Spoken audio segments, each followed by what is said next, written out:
I never thought something as small as a pill bottle could change how I saw my entire marriage, but that's exactly what happened. My name is Daniel. I'm 38 years old, married for 11 years, and until that moment, I genuinely believed I knew my wife. Or at least I thought I did. It started on an ordinary Tuesday evening. My wife, Laura, was rushing around the bedroom, folding clothes and tossing them into her suitcase. She was heading out on what she called a short business trip. Just 3 nights, nothing unusual. She'd done these trips before and I never questioned them. I trusted her. Completely. I was sitting on the edge of the bed, half listening as she talked about meetings, early flights, and how exhausting everything had been lately. I remember thinking how distant she sounded, like her words were rehearsed. But I brushed that thought aside. Marriage does that to you.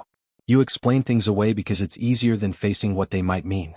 She stepped into the bathroom to grab her makeup bag, and that's when I noticed it. On the dresser, partially hidden behind a stack of folded shirts, was a small white bottle. I didn't recognize it at first. I picked it up casually, not suspicious, just curious. Then I read the label. Birth control pills. For a second, my brain refused to process what my eyes were seeing.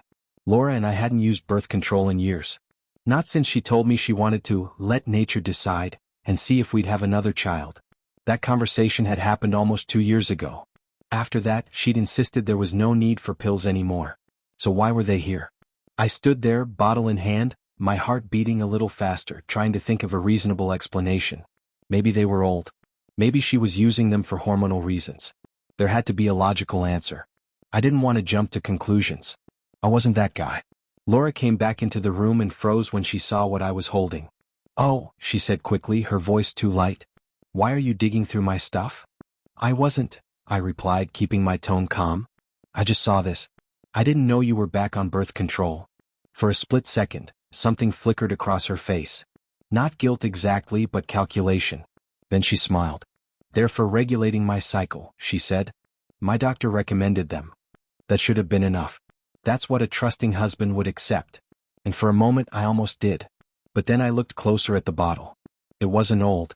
The prescription date was recent. Very recent. And the pills inside, some were missing. I didn't say anything right away. I just nodded and put the bottle back where it was. Laura went back to packing, humming softly, acting as if nothing had happened. But something inside me had shifted. A quiet alarm had gone off and I couldn't ignore it. That night, after she fell asleep, I lay there staring at the ceiling. My mind kept replaying little moments from the past few months. The late nights. The sudden privacy with her phone. The way she'd started showering immediately after coming home. Things I'd dismissed because I didn't want to be the paranoid husband. The next morning, she left early for the airport. She kissed my cheek, told me she loved me and promised to call later.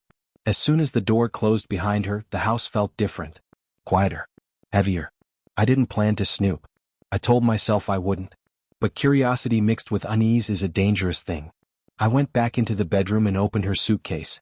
Everything looked normal at first. Business clothes, shoes, toiletries. Then I checked the side pocket. Inside was the same pill bottle. Except this time I noticed something else. A small travel-sized bottle of perfume I'd never seen before. Not the one she usually wore. This one smelled sharper, more deliberate. Like it was meant to make an impression. That's when the doubt turned into something darker. I spent the rest of the day going through my routine like a robot.